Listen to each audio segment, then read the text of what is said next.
Welcome, everyone. Thank you for joining us today for the 7th episode in our AI Talks, a Patrick J. McGovern Foundation live stream series that's engaging the civil society and nonprofit champions who are representing our human interests in an AI-driven world. I'm particularly excited about this conversation today with our exceptional guest, Ivana, whom I will introduce momentarily, as we dive into a topic that holds importance for not only all those who identify as women, but really everyone. Because we know that a healthy society is one where every individual, regardless of their gender identity, has the opportunity to thrive in both a safe and welcoming environment.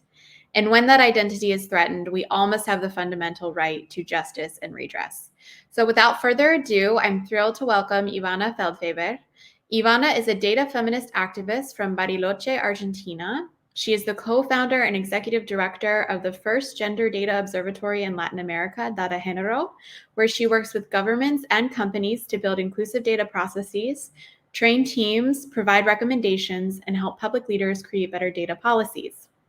In 2022, Ivana and her team at DataGénero were selected by A+ Alliance to research AI tools for criminal courts working with gender-based violence data in Argentina. Stemming from that effort, she and her team created iMore AI, a tool that we will dive into today during our discussion. Ivana is also a member of the Feminist AI Network for Latin America, a team leader at the Center of Artificial Intelligence and Digital Policy, a featured specialist at the 68th session of the UN's Commission on the Status of Women, and one of Vanity Fair's recently named ethical leaders of the new generation. Ivana has been a programming and robotics instructor since 2017 and holds a postgraduate degree in data science, machine learning, and its applications from the University of Córdoba, Argentina.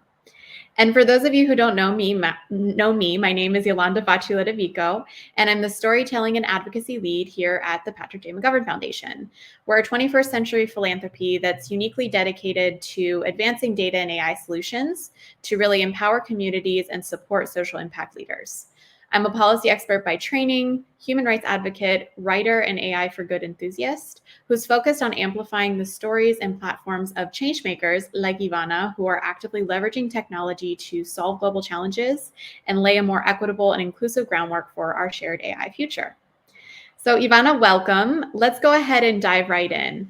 DataGénero sort of sits within this context of two challenges, and that's gender equity from an intersectional lens and the right to justice. So can you tell us a bit more about DataGénero's unique mission? What kind of challenges are you seeking to solve as an organization? Yes, first, thank you so much for this invitation. I'm really excited to speak about these issues that are really important to us and to me. Well, when we started DataGénero, it's because I started learning about data science and AI in 2018, around when it wasn't that sexy or cool. And I wanted to grab my hands on some data sets about gender inequalities because that's what I have been working for basically my whole adult life. I've been dealing with gender-based violence and working in the field, in the territory with these issues with women that were suffering. So I wanted some raw data that I could get my hands on to see what we could do with data science, basically. And I couldn't find almost anything regarding the link between data and gender inequalities in Argentina and in Latin America, in Spanish. I had some people that were working in the global north, and in, for example, in MIT, they were working with data feminism. And I spoke with them and I asked them, I started to search for groups or activists that were working through data in Spanish, and I couldn't find anything. So I decided to start building something myself, but with more people. Like I couldn't, and I didn't want to do it alone. That's when I came across a lot of interesting women and LGBTQ plus people that were working with these issues and that were really worried about the lack of data on these inequalities. On the inequalities in general, because we are also speaking about racism and ableism, but with gender, it was really clear that there were a lot of goodwill in the policies that the governments were implementing, but they weren't following up with the data. So if we have, for example, the same sex marriage law, we have it for 14 years or more, but we don't have the numbers because a lot of provinces in Argentina are not counting how many men are marrying men or how many women are marrying women. So we have that issue, and that's a tiny example of the whole lack of missing of the whole ecosystem of missing data that we have in Argentina and in Latin America in general. Thank you for that. And I think, this two things sort of stood out to me is the fact that you wanted to build a tool that was uniquely suited to the needs of Latin America. A lot of tools we know are built on global North data sets and are targeted towards the needs of global North communities. And we need to find a way to sort of expand that capacity to countries around the world, support the efforts that are already underway. And I'd love to talk a little bit more about this tool that you've built, iMore AI, to really fill these gaps in the data sets that you mentioned. Yes, the tool, we decided to name it iMurai. It's like separated, but the word iMurai, when you read it like as a whole word, it's the meaning is harvest in Quechua. So it's we wanted to see what we could do with AI, because we were kind of pessimists, saying AI is really dangerous. It has a lot of bias. We can't solve those biases. We can't fix them. So we were denouncing everything that was not working. But for our mental health and for having some positivity in the world, we started to think, well, what can we do with AI? And harvesting data, it's something that AI does very, very well. It helps humans a lot with that. And it helps, for example, the judicial powers that need these tools to have open data policies. So what our AI does is it reads criminal court rulings, it reads them and extracts information to create data sets and to create anonymized documents. So it's not predicting gender-based violence, it's not predicting crime, it's not a minority report AI, it's a name entity recognition algorithm that it detects entities in text and puts them somewhere else. So for example, it would detect your name, and instead of putting Yolanda in a criminal court ruling, it would put person or witness or child. It will label it. So that's something that I wanted to make really clear. We use AI to produce this data and to have more policies for open justice in Latin America, because our tool works in Spanish and it reads documents throughout all the contexts in Spanish. So we can use it in Mexico, we can use it in Ecuador. All the Spanish-speaking countries can use it to anonymize their rulings and to create open data sets. So we are really happy with it. We are implementing it now into criminal courts, and now we're going to expand it to different places in Argentina. But we had this tool, and our main challenge was we're going to give this AI tool to a lot of criminal courts. We don't have a business model. We can't sell them this tool because they don't have the money or the resources to buy AI tools. And some of them are using tools that are not transparent or not secure. So they are sending this really, really sensitive information to servers that they don't know where they are. So we wanted to make it safe and to make it last in time. It's not responsible for us to put a tool in criminal courts that everyone is going to use and then not have the ability to maintain it or to give it support through time. So we wanted to have this opportunity to have this funding, for example, to have it sustained in the long term. Now that we have that and we are like calm with that, we are starting to expand this tool to different judicial powers that are now manually creating data sets and manually anonymizing data.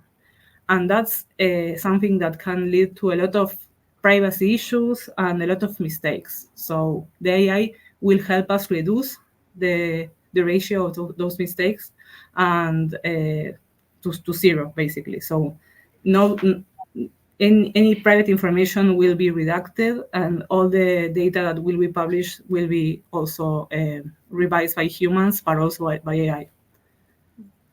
Interesting. Thank you for those insights. You mentioned a term in there that I'm not sure if everyone in our audience understands if they don't come from a legal background. And it kind of brings me to the next point, taking a step out, why this topic is so important. So you mentioned the concept of open justice. I'd love for you to dive a little bit more into what that means and a little bit more about the sort of present socio-political environment in Argentina today within the judicial courts and beyond, and how that impacts the rights and safety of those who identify as women and LGBTQ individuals. So we have a really complex context. I will start by that because it's kind of the elephant in the room. Recently, the president of Argentina banned all the gender-based violence, all the gender-sensitive policies. Mm-hmm. So if the economy ministry had a gender department, it now is empty. No one is working there. All the people got fired. So we have that in all of the areas of government. Gender sensitive policies or gender perspective is prohibited now. So we are really sad about this and really angry because we have been working for a long time to have these spaces and to have offices that will count these inequalities through data, and we started to build this capacity in government. Mm-hmm. And now everything is kind of being a step back, and it's really hard for us.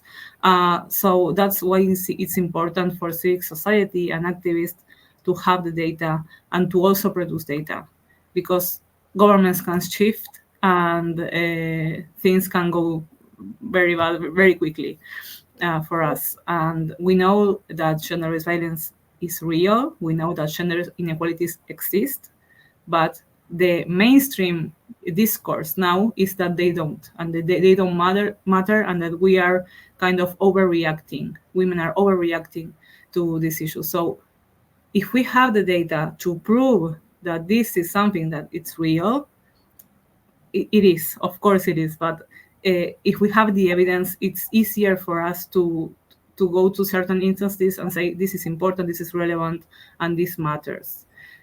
I don't know if more data will change people's minds. I don't think that is how it operates. But for us, it's important to make these claims and to say we need more policies for these women that are suffering gender-based violence, for example. So for us, justice is this place where it's important for us to put the debate of creating data. And we know that criminal courts usually don't have the time to keep in mind these open data policies and to create data sets and to put it in the center of their tasks. So that's why we try to build these tools to make it easier for them to open the data. So you have this AI. The only thing you need to do is to create more clicks. I have some noise in the background. I don't know if you hear it too. A little bit, yes, but I think it should be fine. It's going away now. Sorry. So we are giving them this tool, so it's easier for them to have this open justice initiative in their criminal courts or in their tribunals or juries. Open justice means that everything that can be transparent is transparent. sometimes there are some information that is really, really sensitive that they can't disclose. Some cases that are super, super sensitive. Of course, we don't want 100% of transparency, but we want to know what judges are ruling regarding gender-based violence. For example, what they are giving the victims of gender-based violence, if they are giving restraining orders for the aggressors, if they are sending them to prison, if they are giving them some courses on how gender-based violence works in society and what they can do to make it better. So we really want to know and to also observe, because we know that a lot of judges don't have this gender sensitive approach to gender-based violence. So we also want to say, hey, this is important, and we are looking on what you are ruling regarding these issues, and also a lot of other issues that are really sensitive, like child protection in difficult scenarios. I don't want to say like trigger words because I know LinkedIn doesn't like, so I'm kind of being mindful of that. Um, so we also have some, our AI reads all the rulings, not only gender-based violence, because we think it's important that open justice is for all, not only for women. And so we also know what they are deciding regarding drug dealing or trafficking or different harsh situations. But we are putting the focus on gender-based violence because we think that it's also a political statement of this is important, this exists, and women are being unalived every day because of this. This is the words that are being used in TikTok, so I'm using them, sorry, because there are some trigger words. So that's basically what our AI does in this really difficult context. And also now Argentina is going through a huge crisis. A lot of governments are putting the resources that they have to feeding people. We didn't have that issue a few years ago. So it's really harsh to see that we had some budget for technology development or innovation in government, and now all of those programs are being unfunded. They are putting the money to feed people and for really urgent and basic needs. So it's really challenging for us. Yeah.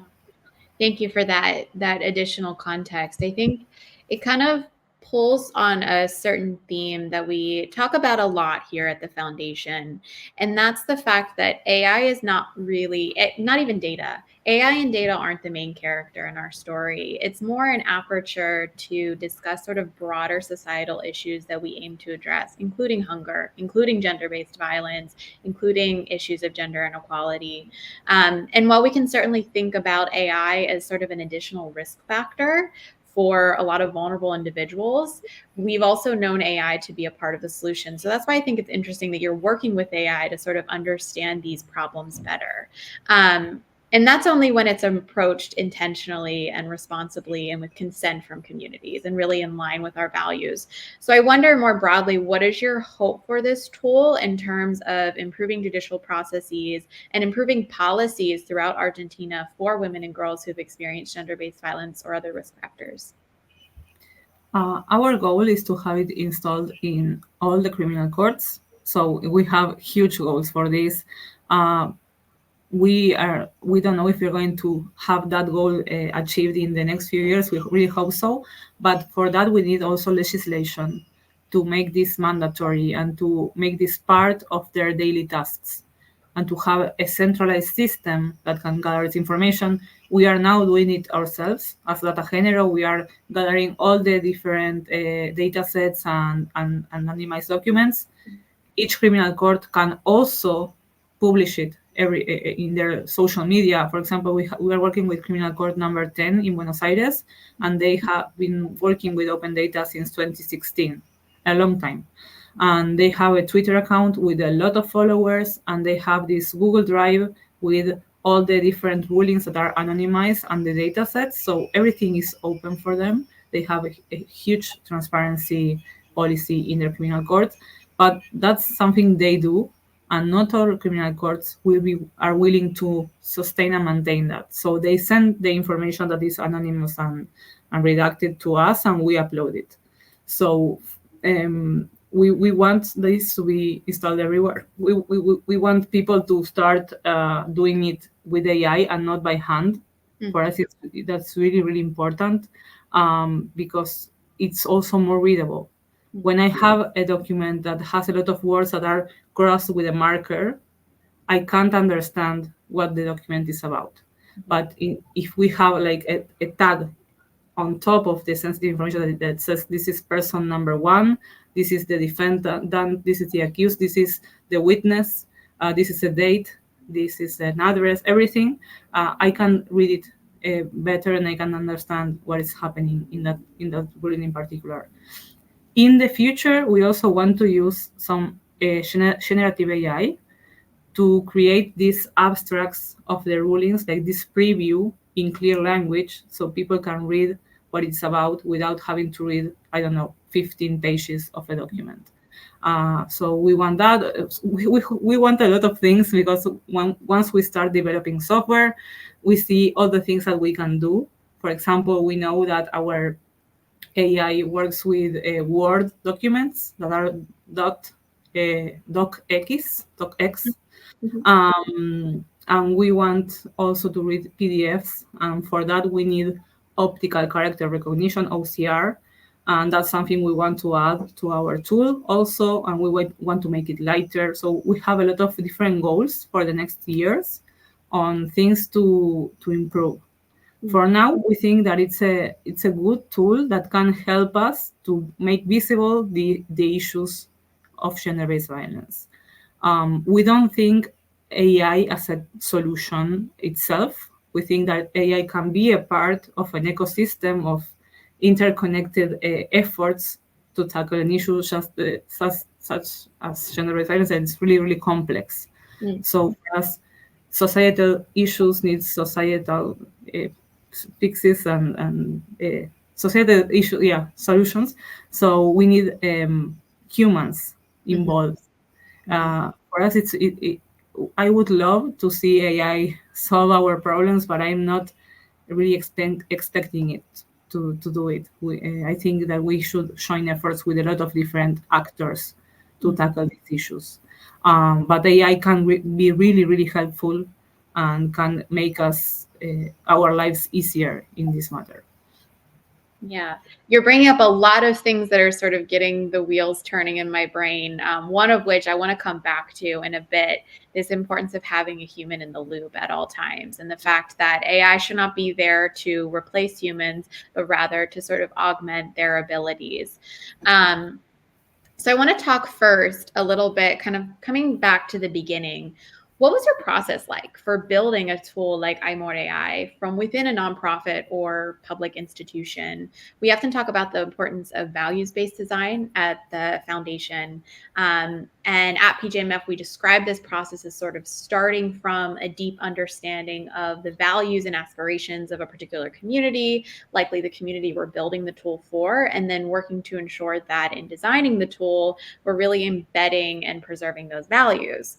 So I wonder, what was your process like, and how did you sort of embed feminist, and I've heard you use this word, transfeminist values into the tool? I wonder if you could speak to that a bit more. Yeah, we had a long process. We have been developing and thinking about this tool since 2022, January 2022. So we started working on this paper because the A Plus Alliance had this open call for projects. And we have been working all 2021 with the Criminal Court number 10 to understand their data processes and how they are opening these rulings and all the different categories that they built throughout the years. We were working with them. We wrote a report for UN on this work that they are doing. So we have been working with them. And also, Jasmine, one of our founders, is also part of the Criminal Court. So we have this partnership with the Criminal Court. And when A Plus Alliance released this open call for feminist AI, we started to speak with them. What do you need? What do you think AI could do for your criminal court that could make your lives easier? And that's when we came up with the idea of building the data sets, because they were doing it by hand, they have 70 columns in the data set, and they were putting everything by hand. So we wanted a tool that could do it semi-automatically. And we wrote a paper on what we wanted to do. We did a lot of research, and we wanted to find out if someone was working on this intersection of justice and gender and AI. It's really specific. We didn't have that, but we had a lot of papers about name entity recognition and justice. So we used that as a baseline and started to build that ourselves. We had some partners along the way that we have them to this day. A company that is working on the front end because we wanted a really clean and neat look for this tool that will blend in with the other tools that criminal courts are using and wouldn't seem like an outsider tool. It's just it blends in with the government aesthetic and everything, and it's really easy to use. We put a lot of thought on reducing the amount of clicks that a person should do in this app. And then with the backend, we are working with a team of AI experts that are really compelled with this cause, and they are really sensitive to gender-based violence, and they are not just technical people that are going to do this task and leave. So for us, that was really important. And we also have the academia part. We have an Argentinian part of DataGénero that is working in Sweden, and she's researching how we use this tool and how the criminal court are using it and the feedback that they are giving us, because they are kind of our testers now, and they provide feedback and say we need this could be better, and we are thinking that with them. And we couldn't have done it without them, because it's really hard to build a tool that is really useful for them, and and will help them if you don't know their needs. And well, they were part of the testing process this whole 2 years, and they are still doing it. So we are really grateful for that. And working with people that have been advocating for open justice for so long, we are learning so much and seeing the relevance and also the uniqueness, because not all criminal courts want this, the openness and the transparency. It's like an extra shop for them, that some of them are not willing to do it, but most of them, I think they want to, but they don't have the proper tools. So we are learning in this process with them. Yeah. I mean, I think it's an interesting concept you bring up, this idea of, will the criminal courts, will the users of this tool actually be receptive to it and its value? And I wonder how you go about that process of, one, finding courts that are interested in using the tool, and two, kind of convincing or building trust with those courts that may not be so sure of its benefit, right? Yeah, we had the issue of convincing them. Usually it's about security. Will someone be able to breach our app and get judicial data that is not anonymized? Will people be exposed? And we did everything in our development so that can't happen, because our AI it's working on the computers and on the servers of the criminal courts, and it's not going to any outside server. We are not using any cloud services. We are not connecting to any external server on anywhere else. So we had to do some compromise. We couldn't have a huge model behind it, because it will be really heavy for these servers, internal servers. So we had this compromise. But it's MRI can work without internet connection. So if you don't have connection, it will process the information, but it won't give feedback.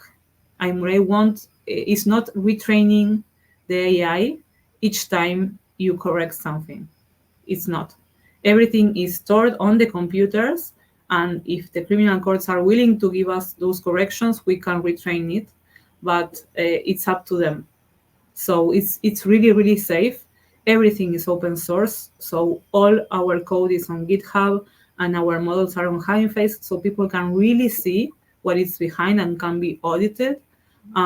So we didn't have any security breaches, and to breach the security of iMurai, you should breach the security of the criminal court first, because it's a software that is installed in the computers and it's not connecting to internet. So it's not, you can't access it remotely.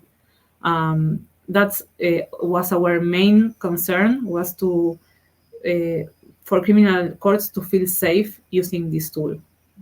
So we had to do some compromises, a lot of compromises regarding the top of the state of the art technology. We don't have that. We have algorithms that are really robust and fairly transparent, but are not GPT, are not large language models, are normal size language models.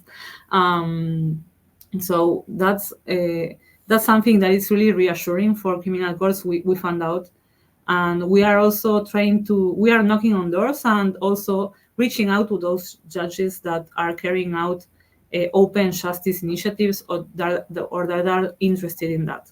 That's our main target for now, is to create a coalition of judges and criminal courts that are uh, familiar with these ideas and that want to create this open justice ecosystem in Argentina, to install the conversation here, because it's not installed. Open justice is not something that it's mainstream now. We want to make it mainstream so it's easier for us to enter other criminal courts. But for now, our strategy is to go to those criminal courts that are more acquainted or familiar with open justice.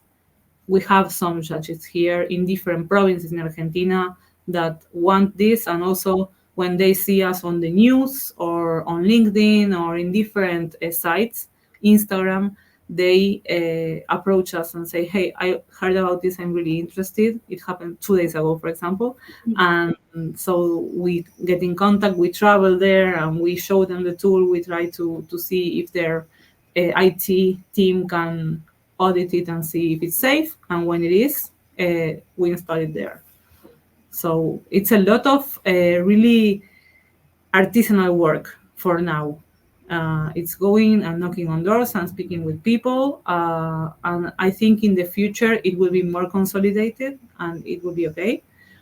One main issue that we have is that when we have updates, the software won't tell you you have an update, because it's not connected to internet. So we have to send them the file so they can use it again, or put it to download online and they can download it. That's our main issue now, that we are constantly creating improvements in our software, and we have each month or every 2 months we have an update, and they have to download it and put it and run it and then use it. But I think it's not the worst problem that we can have, and it's safer this way. Thank you for that. I think it's interesting you talk about sort of going around and knocking on doors to sort of get users. And I think it comes back to this sense of needing human champions. Even in an AI-driven world, we need human champions who can test this tool, who can gather users, who can gather feedback, who can sort of drive usage of the tool forward in a responsible way. I do want to get into what I think is a bit of a heavier topic. It's the topic of using AI in a judicial courtroom setting and the challenges and anxieties that sort of brings up. Before I do, I want to put in a quick plug to our audience to please share any questions, comments you have in the chat.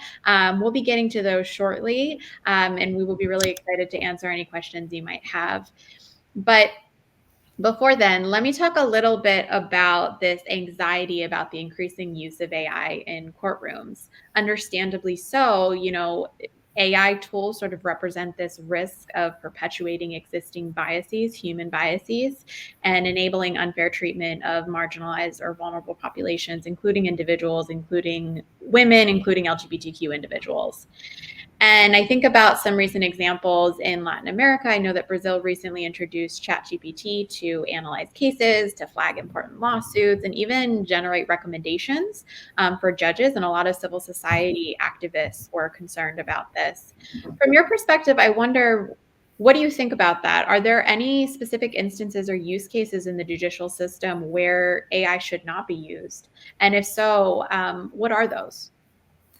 Yeah, I think the main issue here is data protection Mhm. and people's rights to privacy. Because, as I said before, judicial data is one of the most sensitive data in the world. And I think that we really should be mindful of where we put that data. If we send it to OpenAI to do something, what is happening with that data, and is it is it if it's aligned with the data protections laws in our countries, and also with privacy laws. It isn't basically, so that's why we wanted this our tool to be used inside the servers of the criminal courts and not anywhere else. I think that ChatGPT can do many amazing things, and maybe it can do it better than us. Maybe no, it can do it better than us because it's very powerful, and I use it a lot for different things, but never to put private or sensitive information there, uh, just because uh, a lot of companies are saying to their employees, don't put data about this company in ChatGPT, for example, because we are not sure about the safety of the data afterwards. But it happens with ChatGPT, and it happens with all the LLMs that are now running around with Llama and Gemini. We have a lot of great tools. The thing is, how can we ensure that the data is safe there and it won't have a breach or be used for something that we don't want to? That's why when we started to think about how we will develop the app, the judge Pablo Casas said to us, this data can't leave the office of the criminal court. It can't by any means. So we had to create fake data to train our models outside the criminal court. So we had this extra step to take care of people's privacy. So doing things right and safe and responsible takes a lot more time, a lot more money and resources, and we want that. We prefer that than having something exposed and asking for forgiveness later. That is something that is really common in the tech industry. Is saying sorry instead of doing things right the first the first time, because I work with the companies, intake companies, and they are always rushing to get these products out and to beat the other company in the market. And so sometimes security and responsible implementations are not a priority. And for us, it is. So I think that AI now can do a lot of great things and very, very good, but I'm kind of not at ease with these criminal courts using these tools and putting people's information there. It can lead to a lawsuit of a citizen, and it can also expose victims in really harsh situations. So for me, it's a no. At least without if we don't have the proper regulations for how the data is being used, because we don't have GDPR in Latin America, for example. We don't have the data protection laws that we need to use these tools and be safe and okay with it.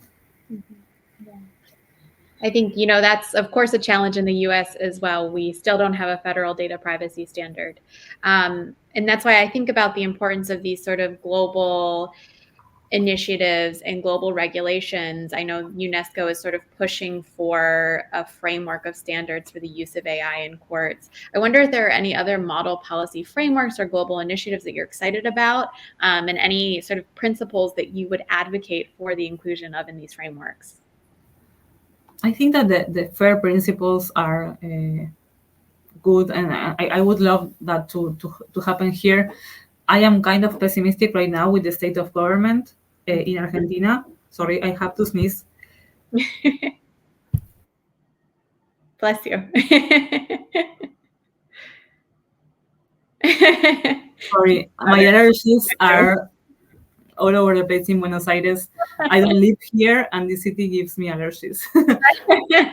um, Sorry. I am kind of pessimistic about this, but we are pushing for regulation laws, and we have been having some projects in Congress for regulating AI.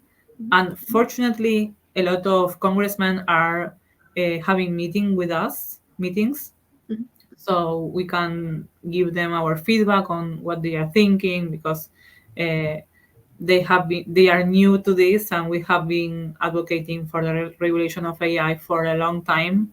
I had the privilege of speaking in Congress last year about why it's important to regulate this, and especially I spoke about data workers and labelers and all the people that are working behind AI and making it happen with really bad salaries and precarious situations.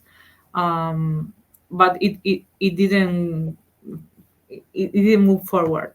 So they are always consulting us, and it's not moving forward. I really expect it to be bad. We now have this policy in Argentina of letting companies do whatever they want, and not putting any more obstacles in the roads. And regulating AI will be an obstacle, because they won't be able to do whatever they want, wherever they want with our data. For me, that's key. It's thinking what they are doing, and the option of opting out, and asking them to remove our data and to erase all our digital footprint. But for now, I think it's kind of hard that it will be, maybe it will be legislated but not implemented. Yeah. I think that challenge, the gap between having a regulatory framework, but the implementation of it and the enforcement of it is always a bit of a challenge. I have sort of one more primary question for you, and I invite folks to please start sharing questions in the chat. We'll get to those very shortly. But I think, I get back to this idea of AI being a part of the solution, but not the entire solution. Oftentimes the bias against women in society is so deeply embedded that even just having better data is not always enough. And we know that women often don't come forward to denounce cases of gender-based violence because of shame, because of fear, because of the belief that they won't be heard or treated fairly in courts or even by their own community. And it requires this sort of deep cultural shift at a foundational level within, I would argue, every society in the world. Can you share a bit more, kind of taking a step back, about your broader strategy at DataGénero to tackle gender bias in Argentina? Specifically, how are you creating pathways to robust allyship for survivors in both the courts and beyond? That's a really good question. I think that the key here is network. We have a huge network of feminist organizations that are working alongside with us, from tech to activism in the territories. And while we have some governmental liaisons and partners that we don't have anymore, but we do at the municipal and province level, because a lot of people are still working in that level, uh, not in the national level, because it's not allowed anymore. But I think that for us, the key is saying that DataGénero won't be able to do it alone. We are doing some part of this ecosystem of the actions to tackle this issue. We need to partner up and to also have the full picture, because when we talk about gender violence, a lot of women don't go to the police to make this claim or to say, I am suffering violence. We only have the data of the women that go into the system and that had a trial and the judge ruled something on this particular case. And that's a small amount of it is big, but it's not the whole picture. We also have the data of the women and trans people that are being murdered after suffering years of violence. uh, and that data is also collected by activists. So we have the part about women going into the judicial system and the after the murder part, but we don't have what happens before that and how can we help to prevent that, because it when it goes into the system and then it ends in a death, I think it's too late. Mhm. The system can help, and judges are sometimes very sensitive to these issues, and we are really glad that it's happening. But we need to grab it before, and we also need to educate all the population on this issue. It's not a women's issue, gender-based violence. It occurs because men are being violent to women and to lesbians and to trans people and to non-binary people too. So when we talk about gender, we are not only speaking about women, but mostly women, because the numbers are showing that 99% of the people are cis women that are suffering this kind of violence. Um, so I think we need to build this system and to work also with the houses that are safeguarding the life of women that are running away from their homes because of violence, uh, creating campaigns, educating. I think education is always the key to better societies. For me, it's very, very important. That's why I don't think AI can solve the issues, because we have to build a better society. And for this build up, we need education. We need kids on board with these new ideas of a fairer and more equal world. Yeah, I love that concept of getting kids on board early so that they understand that this is everyone's responsibility and the future is theirs. We can build a better world together where everybody feels safe and welcome. That's excellent work. I have one question in the chat that's coming in. I'll read it to you. We seem to have come around to the same place from a few years ago when everyone was talking about AI and ethics and coming up with lists. And now it feels the same. There are very few feminist implementations of AI like Ivana's project. How do you think we move beyond critical analysis to ethical community-led experimentation? That's a really good and complicated question too. I think that one of the keys is detecting the communities and the organizations that have the capacity of building these new technologies that can help build a better world, detecting them and supporting them. I think that the foundation is doing that. It's doing a great job on that. But also, what happens with all these organizations that don't speak English or don't have that privilege of knowing English and speaking English and can't access these resources, for example. So it's a huge challenge, but we have a lot of potential. With the A Plus Alliance, there are many projects that are implementing AI in this feminist manner or perspective. And transfeminist, I didn't answer the question about transfeminism, but I will get back to that later. I think that we should also showcase their work. It's huge and it's really, really important. We have NLP to detect bias in Spanish, for example. We have chatbots that are helping women with digital violence. So we have a lot of different implementations of AI that give us a little hope for the future. And to AI now is everyone is speaking about AI, but no one is really thinking about it for how it can improve or make our futures better.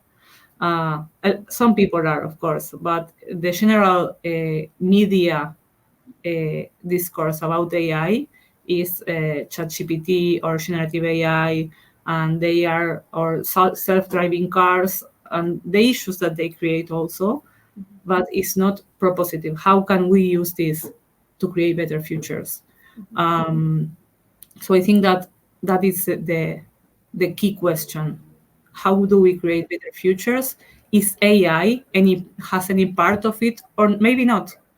But the question shouldn't be AI yes or no. It should be how can we create better futures for everyone, futures that we want to live in and to thrive in. Mm-hmm.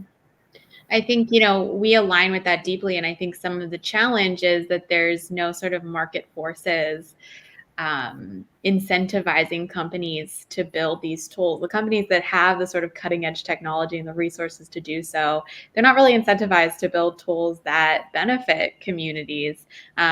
Wondering how we can sort of set up systems that do incentivize them to do so, and getting them involved, I think, is a critical step.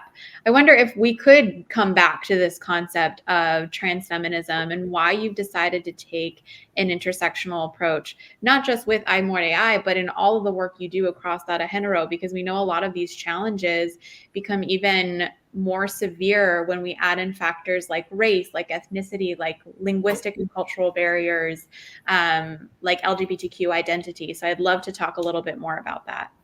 Yeah, the thing is that we don't think that any problem is more important than the other. We don't want to be the person saying, oh, women's problems are more important than trans people's problems, for example.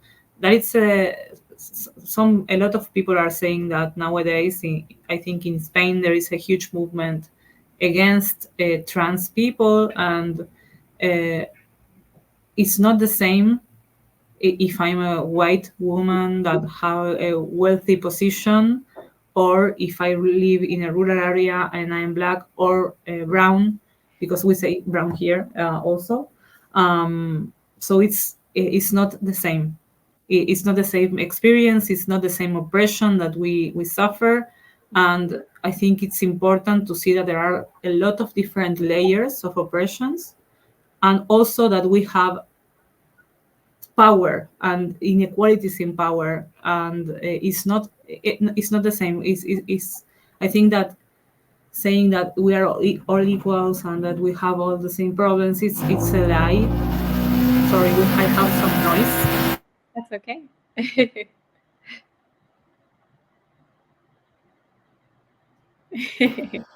you hear it? Okay. Yes, we can hear you now. It's starting at some point. Sorry. Well,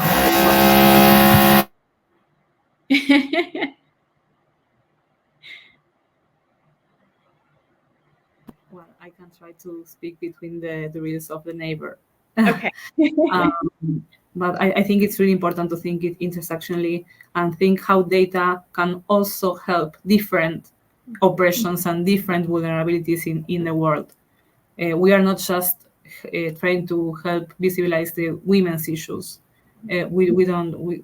What it's not a good future. Think about the future if only women are okay. I really don't mind about that. I think that we should think of a world where everyone can thrive and be okay, not only certain parts of society. We use women's and gender issues as a way to showcase everything that is not working and all the inequalities in power in society. It's just like an excuse or a Trojan horse for us. Yeah, and understanding there are layers to vulnerability that sort of affect how we should approach a certain issue. Ensuring that everyone's sort of included in the solution and they have voice and agency to participate is critical as well, and really own the solution. We have one more question in the chat. This person says, thanks for this amazing work. It's a very interesting implementation of AI in the anti-gender-based violence space. If all the data is stored at individual courts, do they let you access this data? And if so, do you then imagine using it long-term to lobby for policy change? And how will you approach that? Yeah, a lot of criminal courts that are working with us, they send us the data or they upload it themselves to a place that we know that it's there, and we centralize it. Some are using it to anonymize the rulings, and they are uploading the rulings and not building data sets yet. So we have different stages of use of our tool.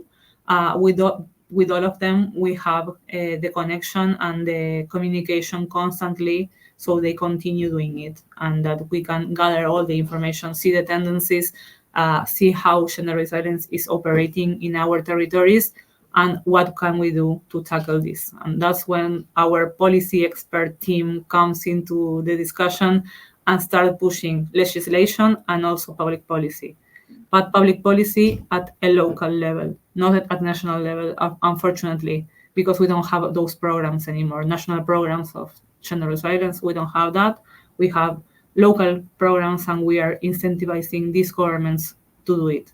Everything that we are doing, we are not charging any governments or criminal courts because we have a really hard situation in Argentina now. We don't have the resources, but it's important to help them and to accompany them because they are really eager to create these policies and to tackle this issue at the local level, and we can't leave them alone. So we are doing it as part of this whole project. But it's also, we have some data, but many times they don't have it. We have to start building it now.